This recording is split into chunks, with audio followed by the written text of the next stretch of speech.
Shalom, welcome to the Jewish View. My name is Rabbi Nachman Simon with the Chabad House of Delmer, together with my co-host Mark Ronich, a statewide news service, and jbiztechvalley.com. We have a very, very special guest with us, Assemblyman Tom Abinanti.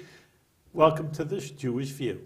Thank you very much. It's very nice to be here. Now, Tom, tell me a little bit about the district that you represent, because I know it's like southern Westchester County or something like that. Or? I represent the Westchester side of the Tappan Zee Bridge.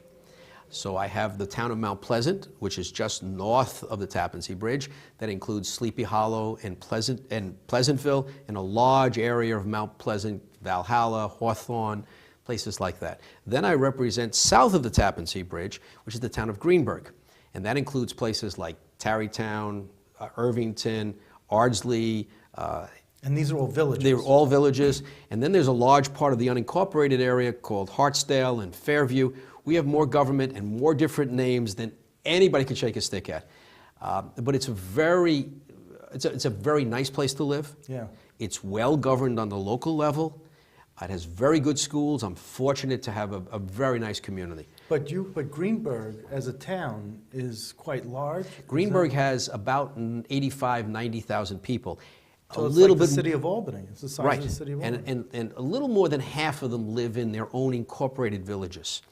So they have the town of Greenburgh and the town of Greenburgh government, but some of the services come from their villages of like a Tarrytown. Is it too much government? Can you consolidate? Can you downsize? Can you streamline? If I today were to draw a plan of government, I would never do it this way. The problem is it grew from historical roots. In the old days, people lived in the villages, and the farmland was out in the rest of the town. So they elected a mayor and a village board, because that's where they all lived, and they elected a supervisor to be in charge of the farmland and the roads. Then, New York City influence, it got more and more suburban, almost urban, and now all of a sudden the position of supervisor, which was there to fix the roads and supervise the farms, is now a really important position and is like a mayor. You can't change it now because people have chosen a place to live, and there's a real difference between a Dobbs Ferry and an Irvington. From afar, we all look the same. Mm-hmm. But up close, you talk to real estate brokers, they get people who come in and say, I want to live in Irvington. Not Dobbs Ferry, not Tarrytown, I want Irvington. Or I want Tarrytown, not Irvington or Dobbs Ferry. But could it be an unincorporated village of some sort, like you said? Could you do away with the villages and just have the town provide the services? Yes, you could. But people have moved to these communities for lots of reasons. Yeah, but you could still call it, like we have Loudonville, right. which is it's not all about names, though, because there is I've been a public official now for many, many years. I was a town councilman for 6 years. Right. I was a county legislator for 19. I'm now an assemblyman for 4 years. There is a different flavor in each one of these communities. From afar, it doesn't look like much, but there is a different flavor, a different attitude. An example, the Greenburgh Police Department might be very aggressive on certain issues. Right. And on the other hand, some other people might be very protective of their own kids. And they might say the Greenburgh Police Department's approach is not the approach that we want. Our police department takes a different approach. That's the village. The villages, right. So I was involved in a situation. Because the villages are set up more like a city when you have a mayor of the village and you have an own police department. The villages have a better form of government than the towns do, because of the historical situation where this is where the people lived, and the supervisors just took care of the farmland and the roads out there. And so it's kind of strange, but there is a section of the state law which is called a suburban town law. And Greenburgh is a suburban town. They opted in many years ago. So it's more akin to a village form of government, but it's still a supervisor who sits as one member of a town board. And how long has the supervisor been there? Our present supervisor, Paul Feiner? Paul Feiner, has been there since 1991. Oh. He's been there quite some time. Well, it doesn't seem that long. Maybe to you. But well, 20 years? Yeah. Yeah, but that's most supervisors, most mayors don't stay around that long. Local government is very underrated and very criticized. It is a tough job. He must love to be criticized. Paul is, yes, Paul Feiner is a horse of a different color. Well, from the readers of our local newspaper up here in Albany, I mean, he does write letters to the editor to our local newspaper. So some of our readership or viewers might have read his. They know who Paul Feiner is, They right? might know who Paul Feiner I give him a lot of credit. He is not afraid to advance an idea that may at first look foolish. And Paul has an idea a minute, but every once in a while he comes across a good one. And people ought to pay attention to him and not just dismiss it. And he has shown that he's had a primary, Democratic primary, almost every time. He's a 2-year term. Okay. He just has primary after primary after primary. The last time around, he had a strong candidate running against him who had the Democratic Party endorsement against the Democratic supervisor. Yeah. Paul won with 70% of the vote. So clearly Paul has... the power of incumbency. It's not just the power of incumbency. He's captured the imagination of the people who vote in Democratic primaries. Okay. He is a Democrat who tries to put into effect the principles of the Democratic Party. Sometimes he goes a little too far, but he believes in government, and he believes in a government solution. And the people who have moved to Greenburgh, as opposed to the people who live in Mount Pleasant, and there's a real strong dichotomy there. In Greenburgh, the people believe in government. They believe that government is a partner in solving problems. People who live in Mount Pleasant are kind of split. There are many people in Mount Pleasant who would rather government go away, and they would rather be on their own. And I think we're seeing that that's a mirror of society today. Mm-hmm. We have a very strong splitness in this country about the view of government. Right. And so I represent 2 towns with somewhat different views of the role of government. Now, in the state level, it seems as though the Democrats feel that the governor is too conservative, and the Republicans, some of them say he's singing our song, but others say maybe he's not conservative enough, he's still liberal or moderate. But what's your view on the state government? Well, let's put it this way. The Republican leader of the Senate, Dean Skelos from Long Island, after the governor gave his State of the State address, said that Cuomo sounds like a moderate Republican. From a strong Democratic point of view, that's not an endorsement. The governor has struck out on his own way. He's not following what you would say would be the traditional Democratic approach. Well, it sounds like works Paul for Feiner. him. Well, yeah, exactly, it does. The governor has been very successful with his approach. I look at it not from, I don't want to condemn the governor or praise the governor. I look at each issue and say, can I support that? Is there some way I can change it to support it? Whatever. I've developed what I guess would be a 3-point test.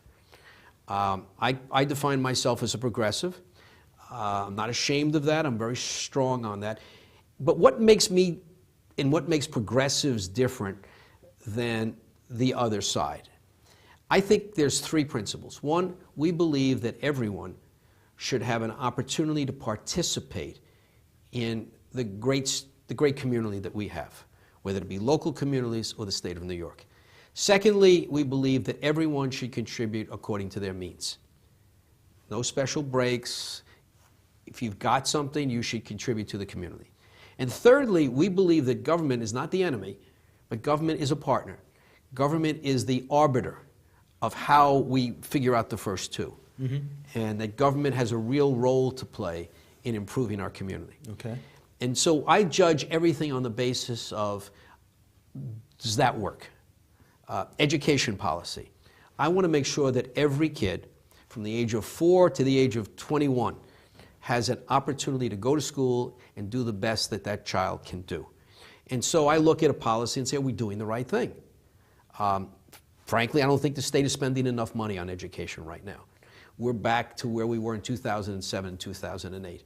So I am not happy with the direction that the state is going on education. And that's with more lottery money than ever before. It may be more money, lottery money, but that lottery money has replaced tax money. Instead of, not in addition to. That's correct. And it originally was written where the lottery money would be in addition to, not instead of. That was the concept. That's the way it was sold to us.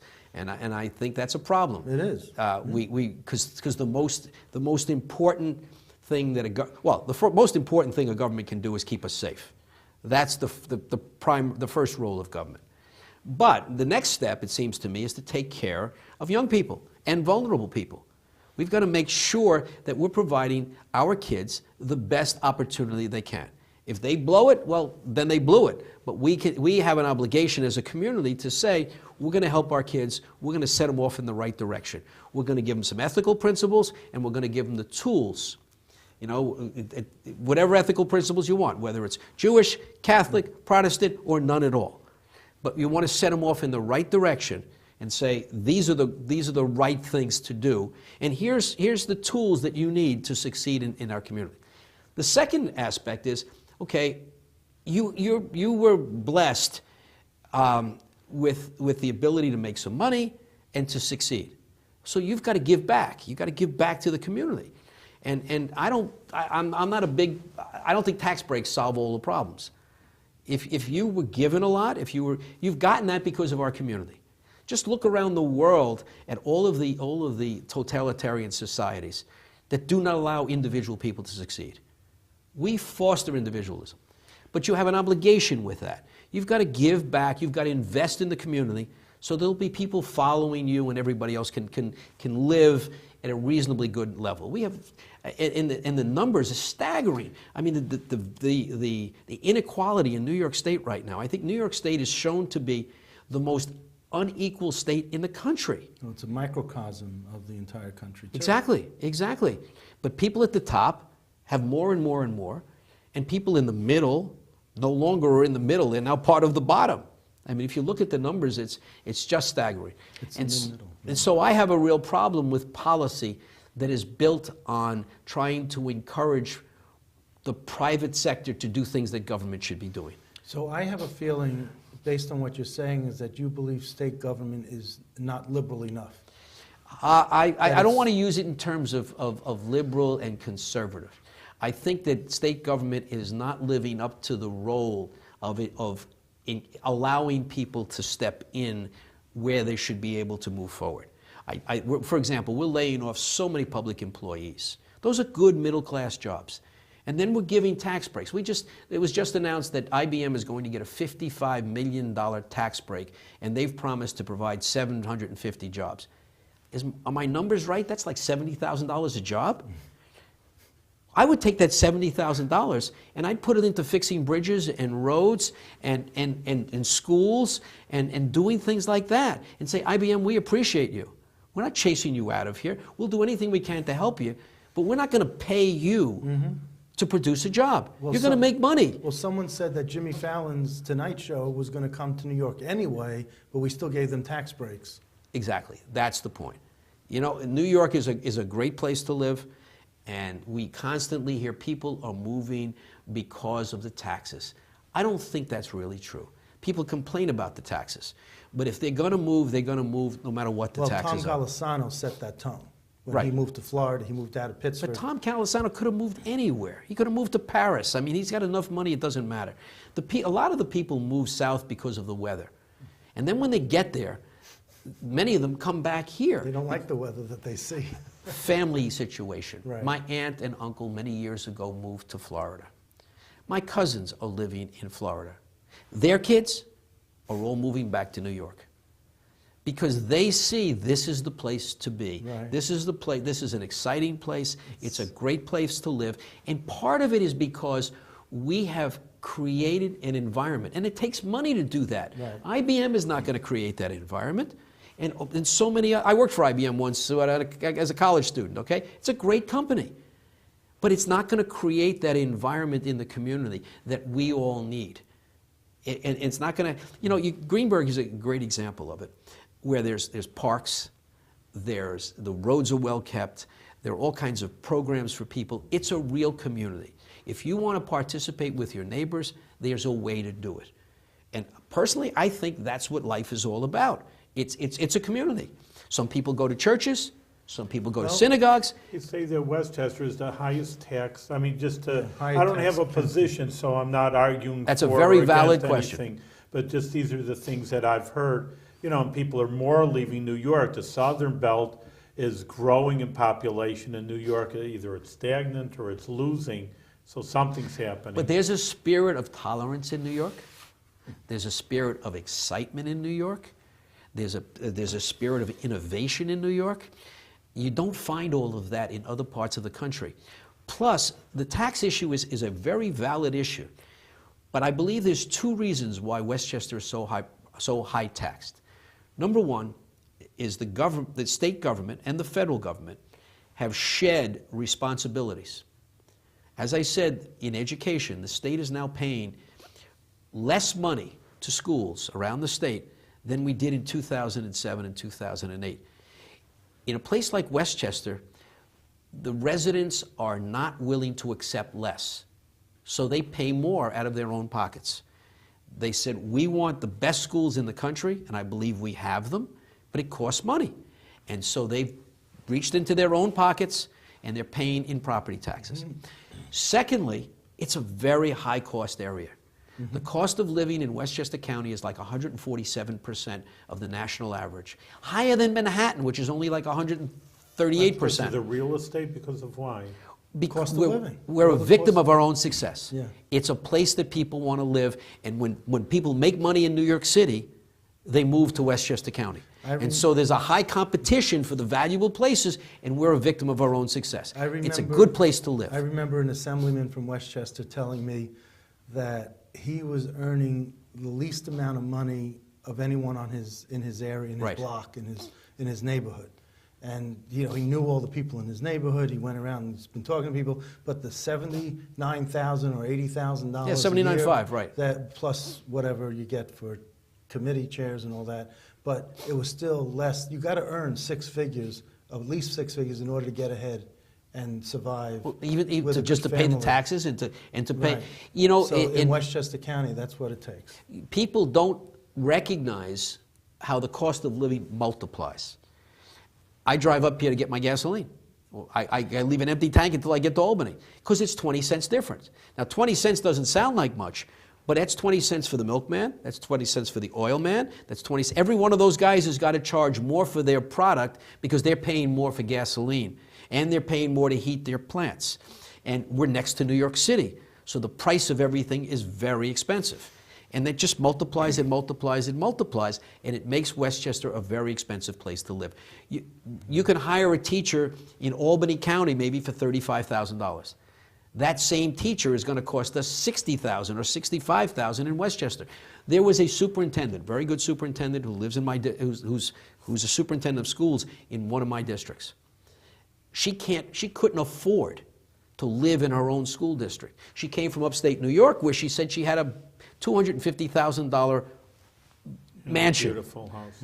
And in Westchester County, for Buy a $250,000, exactly. Get the There garage. are condemned houses in Mount Vernon for $250,000. But that's the problem we face. Yeah. And so if you want the best superintendents and the best, even janitors, if you want policemen who are going to be able to live, if not in their community, at least near the community. So let me interject here because we're tight on time. Part of the community is education. How do you feel about the Common Core? I'm torn about the Common Core. I understand the Is it concept of common? I understand the concept that everybody in the country should get the same basic education. The problem is that once you get beyond those standards, now you've got to get to a curriculum, and then you have to get to a day-to-day lesson plan. The way the Board of Regents rolled this out, whether it was their fault or the fault of the schools who didn't anticipate it, and the Board of Regents didn't enforce, they get ready for this, what's happened is it was sprung on everybody. But you say your superintendents in Westchester weren't even consulted. They were not consulted on how to roll this out at all. We've had this conversation. And that's missed. That's a missed opportunity. I believe that the state education department blew this totally. But the question of Common Core, I talked to some school districts. It's a major improvement over what they had before. I talked to some people in New York City. It's just not working the way it is, so Common Core raises the level. But when you come into some schools in Westchester County, They thought that having to prepare for Regents exams was diminishing their standards. Advanced placement was diminishing their standards. Algebra, which is a Common Core subject in high school, was being taught in the 8th grade in many of our schools. So they're way ahead, and they're producing people who think. They're producing people who are imaginative. You know, if Common Core is taking a measuring device and saying, and asks you questions about, well, how would you measure the temperature on the basis of this? Because that's the standard device that most of the schools are using to measure the temperature of water. Well, in a Scarsdale or in a Pleasantville or in Irvington, they've got the fanciest, newest devices that science can devise. They're not going to learn how to use this device, and they're probably going to fail those questions because they're going to say, you know, it's kind of like when they first invented calculators, we were using slide rules, okay? If your tests were based on slide rules, those kids that learned how to use calculators were not going to know how to answer the question on slide rules. And so it's the same problem today. There are many people who think that Common Core is bringing them back down. So I believe that the concept of Common Core is good. And even developing some kind of a curriculum based on Common Core is good. But since it was sprung on everybody, all of the teachers are in a panic. They're taking the materials that are being produced just now, they should have been produced 2 years ago, on the day-to-day plans, the classroom plans, and they're spoon-feeding it to their students because they don't know what the exam's going to look like, and they don't know how to teach this on their own because they have yet to be trained on it. So should the Common Core be tied to teacher evaluations and a teacher's success? I do not believe that that's a good way to judge teachers on how well their kids do on exams. I think that that's the role of the administrators and the principals and the superintendents, because there are so many kids who learn differently. Yeah, sure. And especially when you get the special needs kids. Yeah, I know, in inner city compared to the, Exactly. to, like you say, suburban motivated parents. It just isn't fair for the teachers. Exactly. It's not fair for the teachers, but I'm even looking at this from the point of view of the kids. If a teacher discovers this, let me give you a good example of this. You have a lot of kids with special needs. Right. And they might eventually be able to catch up, but they need the teacher's attention. And you have a lot of kids who are 8th grade level, 4th, 5th grade reading level. How could you throw them into an algebra class and say, okay, you've got, well, they're not fitted for the algebra class, but you're going to judge the teacher on whether that kid does well in an algebra class? That doesn't make any sense. It was an Orthodox Jewish person, but he taught in the New York City public schools. And I actually asked him that question that, you know, the cities, people saying, it was like an article, the New York City schools aren't doing so well. So, you know, I pinned it to him. He says, you know, what am I supposed to do? He says, I bring in kids, they go to Honduras or South America for 2 years, they come back. So you got these foreign kids. Yeah, that's what I'm saying, just to paintbrush everybody equally. Exactly. You're going to get foreign kids that just came into school. They can't even speak English straight. So how you know, oh, well, you don't know how to take a good English exam. A good teacher will be able to deal with a classroom of diverse kids and make each one of them advance. Common Core doesn't measure that. I got to ask you, I got 2 more education type questions and quick answers, as quick as you can. The income earned tax credit? I originally considered... what that is for the viewers. Well, I thought Tom was going to do that. All right, so you explain the basic idea there is a what it is. proposal that would give anyone who makes a contribution to an educational institution a tax credit. We're not talking about a tax deduction, Right. which is what you can get today. We're talking about a one-for-one, a dollar-for-dollar tax credit. It's the bottom line. It's basically a voucher, in effect. Because if I make a $1,000 contribution to my local school, Pleasantville School District, I can write that off. If I make that same contribution to Sacred Heart Academy, I can write that off. That's a deduction. Today it's a deduction, right. and it's how is it balanced credited? against your, it's one of your deductions on your tax return. This would make it a tax credit, so it's the bottom line. So that if I owe $2,000 to the state on taxes, I can wipe that out with a $2,000 contribution to Sacred Heart. If I take it as a contribution, as a deduction, Right. it balances. It goes into that that list of deductions, Yeah. and there's a limit on how much you can take on deductions, Right. and so it's not a dollar for dollar. It might be 30% or whatever. The problem with the proposal as it's drafted is that, number one, it says half of the money, up to $500 million, I'm sorry, $250 million was the limit, would go to private schools and half would go to public schools. Well, half and half, there's 40,000 private school students in the state, 2.1 million, 2.3 million public school students in the state. So if you are concerned about the public schools, as it's my job to be, because I'm a state official, that's not a fair balance. Secondly, I'm abdicating my responsibility to spend state money to the taxpayer, because the taxpayer is now figuring out how to pay Less on their taxes. less on their taxes and where to direct the money. Right. While on the other hand, that's my job as a state official. We should be collecting the taxes and then allocating them out fairly. Here we're allowing the taxpayer to, in effect, direct his tax monies somewhere else. And there's no limit. So that means some out-of-state corporation, you know, the famous Koch brothers, Yeah. they call themselves the Koch Koch brothers, yeah. but in New York they're the Koch brothers. What if they decide to come in and spend $30,000, $40,000 to some school that teaches things that we don't agree with? Okay. To some school that is totally intolerant and doesn't believe in whatever, and now we're going to give them a tax credit, Right. dollar for dollar? We're in effect spending state money that way. How do I justify that? Okay. I just can't justify that. Okay. I understand the needs of the private schools, particularly the parochial schools. Right. I went through Catholic schools myself Right. my entire life, but I look at it and say my parents scrimped and saved to put me through those schools because that's what they wanted. I had the alternative of a public education. We decided not to do that.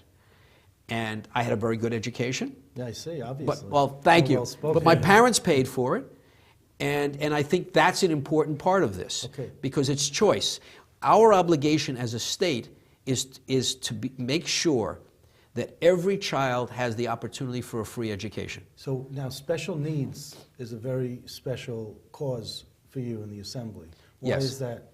Well, first of all, I have a child with autism, so I'm fully into the system and understand the good and the bad parts of it.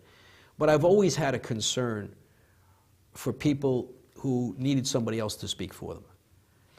And unfortunately, it appears that we're forgetting the vulnerable people. It should not be solely the job of churches, synagogues, and other not-for-profits to take care of people who need additional help. That should be the role of government. And I think that we're going in the wrong direction. Right now, we're more concerned about tax breaks than we are people. And I think we have to turn that around. I think we have to redirect government. You know, if there's one thing you learn when you've had a religious upbringing, no matter how religious you are. Sure. Or which religion, right? Exactly. It doesn't matter which one. You learn that there's something more important than money, and you learn that there's something more important than being at the top of the social spectrum. You understand, you learn a respect for other people. Mm-hmm. And if there's anything that we should take from the various religions, it should be instilling government with that fervor to say, we're here, we are our brother's keeper. We are here to help everyone, especially the people who can't help themselves. And the corrupt elected officials who get thrown out of office don't feel the way you do, and we're seeing that more and more. But that's a well, conversation. unfortunately, you're not in this business Right. to help yourself. You're in this business to help Right. other people. So let me ask you quickly, you're chair of a subcommittee on election day operations and voter disenfranchisement. I'm an election lawyer. I'm an attorney. I've practiced law. I never knew that subcommittee existed. I didn't either until I was appointed to chair it. It's a fancy title. I think the object of that subcommittee is to peel away some of the work from the election law committee There's not that And- much work for the election. Oh, there's lots of work for the election law committee if you want to do it right. If you want to do it right. Well, I haven't seen that happen yet. And I think there's two purposes to this. One is to look at what's happening on Election Day and make sure it works. Yeah. And secondly, to look and see how do we correct the problems that disenfranchise people. Now, I may have a different view of that than some others, but I'm looking at this and saying we systematically disenfranchise people. And we don't understand that. I mean, I look at some of the voting machines that we have. And, you know, the instruction, it's simple stuff. I walked into a polling place not long ago, and there was an argument between a woman and the inspector, and she said, but I want to vote this way. And he said, you can't do that. It's not allowed to do that. She said, look at the instructions. And I looked at the instructions. She was right. It said vote for any two, so she checked off 2 boxes. It happened to be the same person twice. It wasn't clear to that woman from the instructions that you can't vote for the same person twice. There were 5 people running for 2 spots. You have to vote for 2 different people or just cast 1 vote. So she was disenfranchised because her ballot was being torn up because she voted for the same. That's a very little simple example. No, but I'm glad that you shared that with us. I really am, because there are probably there's a lot of examples like that. So how many times have your subcommittee met this session? We have not met because I'm the only member of it so far. Oh, you are? No, I actually have one other colleague who we've discussed. We are working informally on a series of improvements to things like this. So I'm wondering, is it a Republican? No, it's a Democrat. There's Barbara Lifton from Ithaca. From so Ithaca. there's no Republican. I guess no Republican was cares. interested Okay. in joining us. I think we're going to leave it at that because I think we're running out of time. That's so. it, out of time. It's been too good of a time. Well, I Time flies very when much you're having a good appreciate the time. conversation. All right. Thank you. Well, he Thank gives you. you a blessing. Give a Thank blessing, Assemblyman, that you're young at heart and you have a lot of things going and you care about the people of New York, and we should continue to help the people of New York with good health. Thank you. Thank Okay, you. Thanks for coming on. Thank you.